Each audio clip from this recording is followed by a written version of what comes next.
notre invité politique ce matin, c'est Marine Tondelier. Bonjour. Bonjour. Merci beaucoup d'être avec nous, secrétaire nationale d'Europe Écologie Les Verts. On est ensemble pendant 20 minutes pour une interview en partenariat avec la presse régionale représentée par Éric Richard de la Nouvelle République. Bonjour Éric. Bonjour Ariane, bonjour Marine Tondelier. Bonjour. Et on va évidemment parler de la réforme des retraites. Marine Tondelier, nouvelle journée de manifestations et de grève aujourd'hui qui s'annonce moins suivie que les précédentes. Est-ce que la mobilisation est en train de s'essouffler ? C'est les vacances scolaires. On savait depuis longtemps que ce serait un moment plus compliqué dans la rue. Mais vous savez, je note que même quand on parle de démobilisation, c'est quand même des chiffres records par rapport aux manifestations des 10 dernières années. Donc c'est une mobilisation qui est historique sur un sujet qui est historique. Mais en réalité, en plus, les gens manifestent bien plus que contre les retraites. C'est après des mois, des années d'humiliation, un pays qui relève la tête, qui manifeste pour sa dignité. C'est un très beau sujet, la dignité. Et je pense que ce qui est en train de se passer dans la rue ne s'arrêtera pas en fait à la réforme des retraites, que c'est quelque part un nouveau départ pour ce pays aussi. Donc même après, si vote il y a et si cette réforme est adoptée, vous pensez que les mobilisations vont continuer ? Vous souhaitez qu'elles continuent même après un éventuel vote ? Mais la colère et les humiliations qui ont été accumulées vont pas disparaître parce que 3 députés de plus votent un article ou un texte que celles et ceux qui votent contre, ou parce que le gouvernement accélère le débat, ou parce que on décide que le débat est terminé et qu'on passe par ordonnance. Ça, c'est clair et c'est pas de mon fait.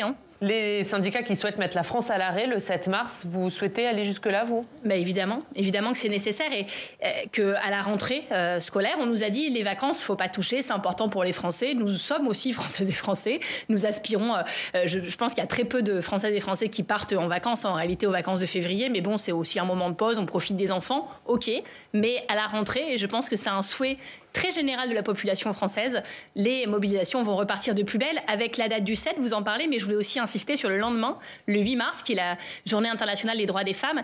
Et je pense, nous étions hier en meeting avec Politis, avec des femmes syndicalistes, artistes, intellectuels, politiques. Je pense que ce qui va se passer le 8 mars va être un très grand moment aussi de ces mobilisations en retraite, parce que les femmes vont rentrer en action. On voit qu'il y a très très peu d'avantages à être une femme dans le monde et dans la société française.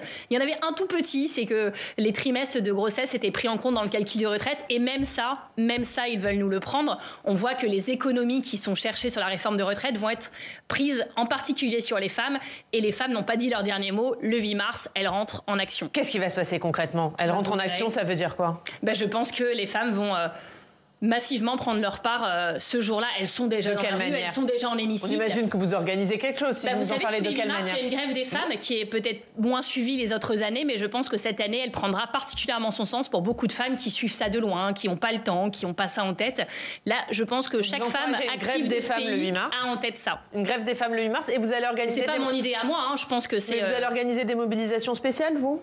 Le 8 mars, de toute façon, il y a toujours eu des mobilisations spéciales et les écologistes ont toujours été totalement intégrés à cela. Je pense que cette année, ça prendra une dimension particulière. Vous allez mêler réforme des retraites et mobilisation du 8 mars. Évidemment, et puis soutien aux femmes qui se battent de manière très courageuse dans le monde, en Afghanistan, en Iran. Nous serons aussi en pensée avec elles, évidemment, ce jour-là. Ce débat sur la réforme des retraites, vous le suivez de très près, j'imagine, le débat parlementaire. Comment est-ce qu'il évolue à vos yeux ? Est-ce qu'on n'est pas un peu dans une impasse ? Il est clair depuis le début que c'était pas parti pour bien se passer. On a un gouvernement qui a choisi tous les modes opératoires pour que le débat soit le moins intéressant possible. Donc là, je note qu'il y a une volonté, et je m'en félicite, des groupes de la NUPES d'accélérer, de retirer des amendements pour qu'on discute enfin de cet article 7, qui est quand même le cœur du débat. Et je pense que les Françaises et les Français ont envie d'entendre leurs parlementaires officiellement s'exprimer, officiellement voter, voir ce qu'à la fin il fait, pouvoir l'interpeller, pouvoir voir ce que les gens qu'on a élus disent et si le débat n'avance pas, c'est uniquement la faute du gouvernement, c'est pas aussi la faute aux milliers d'amendements déposés par la NUP pour... Oui, mais vous voyez, il y a aussi le fait, on a débattu de cet index senior dont tout le monde s'accordait à dire d'ailleurs qu'il n'était pas efficace et c'était pas utile. On en a quand même débattu un certain nombre d'heures. Pourquoi avoir mis autant d'amendements alors sur cet article 2 ? Ça suscite des débats par ailleurs, parce que on trouve que c'est pas utile. Mais donc si le gouvernement contraint extrêmement au nombre de jours ce débat, si il reste peu de temps, alors allons à l'essentiel, à cet article 7. Et vous savez, je pense que celles et ceux qui ne veulent pas débattre de l'article 7, c'est sûrement pas les parlementaires de la gauche et des écologistes. À mon avis, c'est plutôt le gouvernement qui n'a pas intérêt. Et on verra si ce débat se tient sereinement ou pas. Il y a eu des retraits d'amendements hier, de centaines d'amendements. Combien les écologistes en ont retiré ? Je pense qu'ils en ont gardé une quinzaine qui leur paraissaient vraiment essentielles. Une quinzaine avant l'article 7 ? Oui.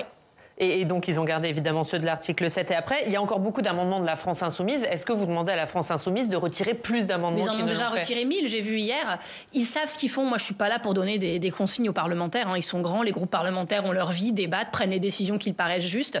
Mais ce que je souhaite, c'est vraiment qu'on puisse débattre de cet article 7. C'est ce que souhaitent les syndicats. Aujourd'hui, jour de manifestation. Mais on n'est pas à 2 heures près. Mais en tout cas, on peut pas terminer cet examen à l'Assemblée de manière brutale sans avoir débattu du cœur du sujet. Ça n'aurait aucun sens. Et je pense que le Parlement sortirait décrédibilisé. En tout cas, ce n'est pas de notre fait que cela arrivera. Mais est-ce que cette stratégie de milliers d'amendements, c'était pas une erreur? Est-ce que vous n'avez pas aussi fait un cadeau au gouvernement pour je pense pas. Je pense que les personnes qui ont élu des parlementaires écologistes et de gauche l'ont fait notamment pour qu'on les défende, qu'on défende leurs droits environnementaux, leurs droits sociaux. Je parlais d'ailleurs de zones à défendre en disant vraiment, nous, on est là pour faire le travail. Quand on avait proposé la privatisation de Gaz de France, il y avait eu 138 000 amendements à l'époque. Il y a eu des textes sur lesquels il y a eu beaucoup plus d'amendements que ça. Juste là, en plus, l'exercice est contraint dans le temps par une méthode brutale démocratiquement du gouvernement. Donc voilà, mais on ne peut pas toujours mettre la faute sur les parlementaires qui décident de débattre. Quand on met en article 1 les régimes spéciaux, qui sont un sujet, on le sait, explosif dans ce pays, évidemment que sur les régimes spéciaux, il y a plein d'amendements. C'est normal, c'est ce qui est attendu de parlementaires d'ailleurs. Donc voilà, on fait le travail du mieux qu'on peut. Vous pensez pouvoir remporter le vote sur l'article 7 ?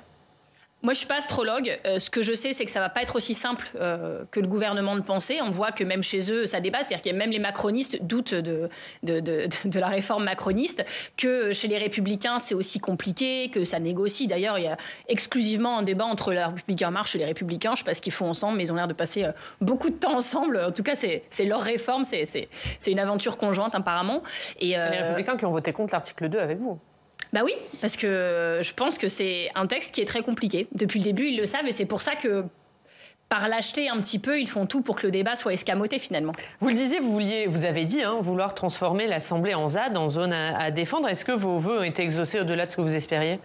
Moi, quand je parlais de zone à défendre, c'était de défendre les droits. Comme nous avons défendu et sauvé le bocage de Notre-Dame-des-Landes, qui est encore là, il n'y a pas d'aéroport à Notre-Dame-des-Landes et les agriculteurs peuvent continuer à cultiver la terre sur laquelle ils sont nés, et ben je souhaitais que nos droits sociaux soit une zone à défendre, et ce qui est en train de se passer. Si ce que vous voulez me faire dire, c'est que ça justifie toutes les outrances, la réponse est non. Je pense qu'on a énormément de choses à dire sur le fond de cette réforme, énormément de débats à avoir sur les valeurs qui sous-tendent les positions des uns et des autres. C'est hyper intéressant et c'est très éloquent. Pour vous, notamment de la part de la France Insoumise, ils sont allés trop loin. Je pense qu'en fait, quand il y a des dérapages, qui d'ailleurs sont absolument pas représentatifs de ce que sont les parlementaires écologistes, NUPES, etc.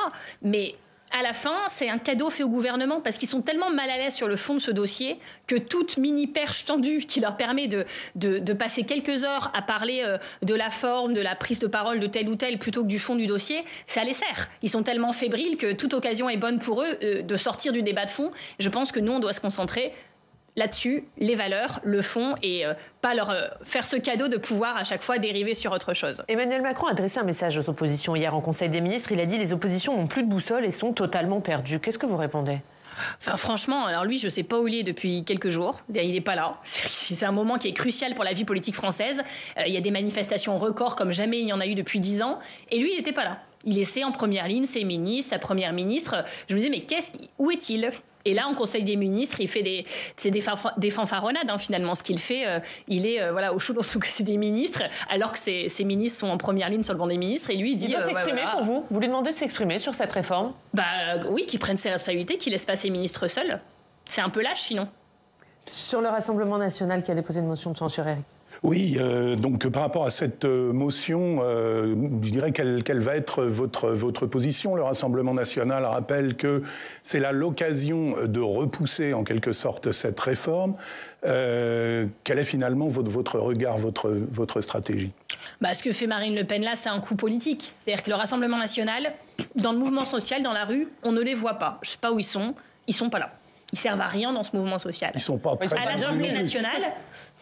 Oui, mais ils sont pas là, ils pourraient faire autre chose. Il y a plein de manières de manifester. Et le 19, le 31, le 6, là, la rentrée le 7, ils ne sont pas là. Je sais pas où ils sont, mais ils sont pas là.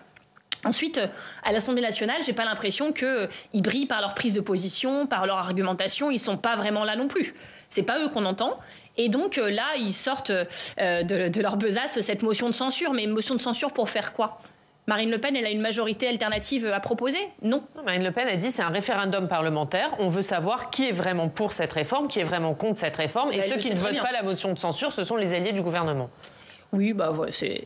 petite pantalonnade est-ce que vous dites c'est un coup politique? Est-ce que c'est un coup politique réussi? Est-ce que ça met la nuque dans l'embarras? Absolument pas, parce que je vais vous dire, ne pas voter des textes du Rassemblement national, ça ne met personne dans l'embarras, c'est même plutôt un réflexe sain, démocratique et républicain. Mais vous savez ce que va dire Marine Le Pen? Elle va dire que du coup vous êtes allié du gouvernement parce que vous ne vous opposez pas clairement à cette réforme. Quelle est sa majorité alternative? On sera ravis d'avoir ces détails, parce que je ne comprends pas, si sa motion de censure est adoptée, ce qu'elle fait. Est-ce que vous en déposerez une? Est-ce que les écologistes, la NUP, déposeront une motion de censure? Je ne suis pas parlementaire et je suis très respectueuse. Non, mais vous êtes chef de parti. Je suis très, très respectueuse de la liberté. Vous avez dû en parler avec votre groupe. Évidemment qu'on en discute, mais c'est à eux de prendre ce genre de décision. Ils sont toute la journée à l'Assemblée. Et c'est sûrement pas moi, depuis mon bureau de secrétaire national, qui va leur expliquer ce qu'ils ont à faire. C'est leur mandat, c'est leur travail. Ils ont toute ma confiance pour prendre les bonnes décisions. Mais vous souhaitez qu'ils en déposent une? C'est à eux de prendre la décision. Vous avez voulu poser il y a peu le débat sur le partage des richesses et sur les inégalités. C'est vrai que c'est une question centrale, mais vous l'avez abordée, je dirais, sous l'angle seul de la fortune des milliardaires. On a eu l'impression que vous n'étiez pas très bien comprise sur la forme. Si vous y revenez, je dirais, est-ce que vous y prendrez autrement pour expliquer, tout simplement? Alors moi, je pense que tous ceux qui devaient comprendre ont compris. Que ceux qui n'avaient pas envie de comprendre n'ont pas compris. Bruno Le Maire, notamment, a dit elle veut une France sans milliardaires, c'est une coupeuse de tête.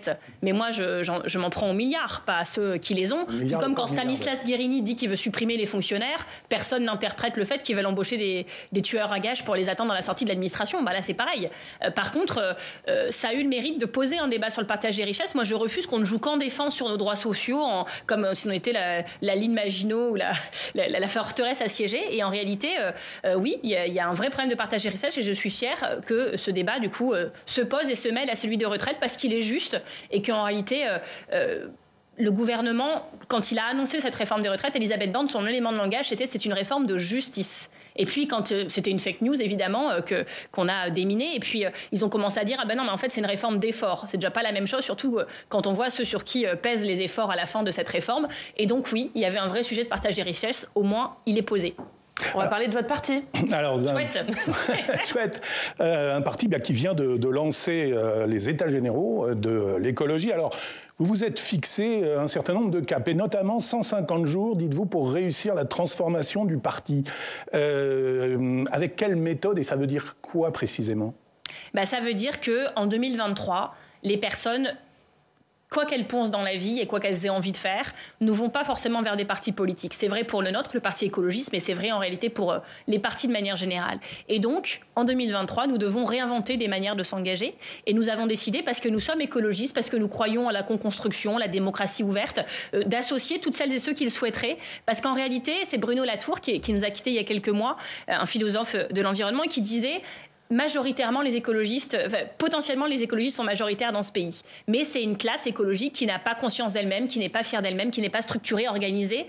En tout cas, en face de nous, ils le sont. Et donc, le travail que nous avons à faire, c'est de structurer cette classe écologique, que les personnes soient mues par des intérêts internationaux, des risques mondiaux ou par un projet local, parfois par tout cela en même temps, qu'ils soient électeurs d'un jour, de toujours, ou qu'ils ne votent plus, qu'ils soient inquiets pour leurs petits-enfants ou pour leur quotidien, leur santé environnementale, par exemple. Il y a plein de manières d'être écologiste. Nous devons offrir un endroit, un espace où celles et ceux qui se reconnaissent là-dedans puissent lever la main et dire « moi j'en suis, comment j'aide ?» Et puis leur proposer différentes méthodes d'engagement. Certains veulent participer aux élections, faire des campagnes électorales, nous le faisons déjà, mais d'autres veulent plutôt être mis en contact avec des personnes qui sont confrontées au même sujet que les leurs, aux mêmes luttes, aux mêmes projets qu'ils veulent porter. Nous devons organiser tout ça. Et si on le faisait à notre image à nous qui sommes déjà là, alors ça ne servira à rien puisqu'on est déjà là. Et donc on veut construire le parti dans lequel ces personnes aient envie d'aller. C'est pour ça qu'on va le construire avec eux. Mais alors, précisément, je veux dire, pour parvenir, et c'est un autre de vos objectifs, pour parvenir à 1 million de sympathisants d'ici à 2027, est-ce que ça ne signifie pas qu'il faudrait peut-être regarder l'échiquier politique peut-être un petit peu plus largement que vous ne le faites jusqu'alors pour fédérer un si grand nombre? Mais quand vous dites ça, vous faites comme si on était dans une partie d'échecs et qu'on bougeait des pions en disant on va aller chercher cela, cela. Au sein de la NUP. Non, en fait, nous, on va créer un grand mouvement de l'écologie politique. le débat que je pose là n'a rien à voir avec le débat de quelles alliances, pourquoi faire, c'est autre chose. Et on ne va pas non plus refaire notre projet écologiste qui existe. Les gens savent bien, ça veut dire quoi être écolo. Par contre, ce qu'on veut, c'est créer l'espace d'engagement qui soit inclusif, où les gens se sentent bien, qu'on puisse renouer. Par exemple, les personnes qui habitent à la montagne, il y a 20% de Françaises et de Français qui habitent à la montagne. Il y a des problématiques environnementales autour de la neige, des retenues collinaires, de ce tourisme et de cette industrie qui doit forcément bouger, qu'on soit écologiste ou pas. Nous adressons ces sujets depuis des années. Et il y a de plus en plus de gens qui, dans les zones de montagne, disent bah oui, nous on veut travailler là-dessus. C'est pareil pour les ruralités, c'est pareil pour le littoral, c'est pareil pour la France périphérique, c'est aussi pareil pour les centres-villes urbains. Nous devons aller porter l'écologie sur ces territoires avec les personnes et donc on va organiser dans toute la France des ateliers en plus de la grande enquête populaire en ligne qui a commencé. On va aller partout leur proposer ça et puis on créera un mouvement qui permette de faire ça, d'inclure les classes populaires, d'inclure les jeunes, d'inclure vraiment les préoccupations de chacune et de chacun. Mais ça veut dire qu'Europe Écologie Les Verts a vécu, qu'il faut passer à autre chose? Bah oui, c'est un mouvement, je vous le disais, en 2023, on ne peut plus aborder les partis comme on le faisait il y a 20 ans. On le sait, on est lucide là-dessus. Il faut le rebâtir, nouveaux noms, nouveaux principes. Exactement. Ça sera tout changer. Tout changer. Dans 150 jours, nouveau nom? Le nouveau nom, on avait voté, nous, au Congrès, que ça pouvait être les écologistes, qui paraît un nom plutôt clair, on voit ce qu'il y a derrière. Si on trouve mieux, on fera mieux. Si celui-là convient, on prendra celui-là. On est très ouvert sur tout, comme je vous l'ai dit. Julien Bayou a fait son retour sur la scène médiatique hier, et il est dans l'hémicycle. Il est Europe Écologie Les Verts. Il n'avait pas déserté l'hémicycle. Il n'avait pas déserté l'hémicycle, mais bon, là, il a fait son retour médiatique. Europe Écologie Les Verts a clos le dossier, faute de témoins sur les accusations de violence psychologique de la part de son ancienne compagne. Est-ce que cet épisode est un fiasco pour votre parti? Si ce que vous voulez me faire dire, c'est que l'issue de ce dossier n'est satisfaisant pour personne, ni pour l'ex-compagne de Julien Bayou, dont on comprend en plus qu'en fait, elle a fait un mail suite à une tentative de suicide depuis son lit d'hôpital, qu'elle envoie à plein de gens, dont la cellule violence sexiste et sexuelle de ELV, et qui après dit, apparemment, la cellule s'est auto-saisie, mais en fait, la procédure pour saisir cette cellule était de faire un mail à cette adresse. Donc, elle a eu la sensation que la cellule s'auto-saisissait, la cellule a eu la sensation d'être saisie. Donc déjà, il y a eu un quiproquo dès le départ, que l'enquête n'ait pas pu avoir lieu, que la parole de son ex-compagne n'ait pas pu être recueillie pour plein de raisons dont j'ai eu l'occasion de discuter avec elle. Enfin, je veux dire, là-dessus, il n'y a pas de piège, c'était pas le lieu adapté pour elle, c'est comme ça. C'est pas satisfaisant pour elle, c'est pas satisfaisant pour Julien Bayou, qui aurait sûrement préféré qu'il y ait une enquête à la suite de laquelle il puisse être disculpé, et c'est pas satisfaisant pour le parti. Et donc moi, j'en tire toutes les conséquences. On a un audit de cette cellule qui commence en février, qui était prévu depuis longtemps, parce que cette cellule, on est le premier parti à l'avoir mis en place. On le met en place aussi parce que la police et la justice n'accueillent pas correctement la parole des femmes, que c'est des sujets qui sont pas bien traités, donc on se retrouve comme des entreprises, des associations en première ligne sur le sujet. Donc on fait du mieux qu'on peut, et comme on est les premiers, on défriche, on expérimente, on fait pas tout bien, on le sait, on l'admet, mais au moins on fait pas semblant qu'il n'y a pas de problème. Mais est-ce que vous allez revoir son fonctionnement, voir son existence? Son existence aussi, en fait, changer tout il y a un an, quand on a mis en place un certain nombre de réformes de cette cellule, on s'était dit dans un an, parce que ses membres sont renouvelés là en février, nous ferons un audit externe et on se posera très concrètement toutes les questions qu'il faut. Mais à la lumière de l'expérience acquise, et évidemment que ce qui s'est passé dans le cas de Julien Bayou va être pris en compte, qu'on se posera les questions de la présomption d'innocence, qu'on se posera aussi les questions de comment on accueille la parole, comment une femme se sent sécurisée et trouve qu'à la fin cette cellule est le bon cadre pour parler, même quand il s'agit d'un cadre assez haut placé du parti. Il y a beaucoup de questions qui se posent et on va se les poser avec des expertes, des associations qui sont connues et reconnues sur le sujet et avec lesquelles d'ailleurs on a mis notre procédure en place dès le début, qu'on continue à faire évoluer. Mais vraiment ce cas, ces accusations contre Julien Bayou ont mis notre procédure à rude épreuve. Vraiment on est dans une impasse et on n'a pas eu d'autre choix que de clore cette affaire. Et donc on va en tirer les conséquences, parce que si on a été dans l'impasse là, on peut l'être à nouveau et on ne le souhaite pas. Ce sera pour quand? Donc les travaux ont commencé. On a voté le cahier des charges, si vous voulez tout savoir, en bureau exécutif mardi. On l'a écrit ensemble pour être sûr de n'oublier aucune question. Et donc on est en train de chercher qui va faire cet audit. Et une fois qu'il sera démarré, il y aura un appel aussi très large aux personnes qui ont quelque chose à dire dans le cadre de cet audit. Soit des femmes qui ont fait des signalements, qui n'ont pas pu parler, soit des femmes qui n'ont jamais osé même signaler quelque chose et qui veulent nous expliquer pourquoi et dans quel cadre peut-être ils pourraient mieux faire des signalements et parler. On va vraiment, sans œillères, sans ornières, sans essayer de cacher des problèmes, adresser tous ces sujets. Un mot sur les sénatoriales, puisque c'est dans 6 mois. Oui, donc par rapport à ces sénatoriales, alors on sait qu'il y aura un certain nombre, je dirais, de candidatures et de vocations. Qu'est-ce que vous pensez notamment de celle de Yannick Jadot ? Je pense que le sujet de la candidature de Yannick Jadot, c'est pas ce que j'en pense moi, c'est ce qu'en pensent déjà les personnes qui en Ile-de-France prendront la décision, et notamment à Paris, de s'il est candidat à Paris ou pas. Mais est-ce que vous souhaitez que ça soit lui ? Parce que lui, il est candidat à la candidature, il a dit clairement. Pas comme ça. Il n'y a pas de fait du roi ou de la secrétaire nationale qui dit c'est lui, c'est elle, etc. Ce qui est sûr, c'est que j'ai lu un article excellent de Public Sénat d'ailleurs qui interrogeait les parlementaires écologistes sur ce qu'ils en pensaient. Et on voit que les sénateurs et les sénatrices du groupe écolo, en grande majorité, disent ce serait intéressant. Parce qu'on dit parfois que le Sénat, c'est pas là où se passent les choses, que c'est un peu trop loin, etc.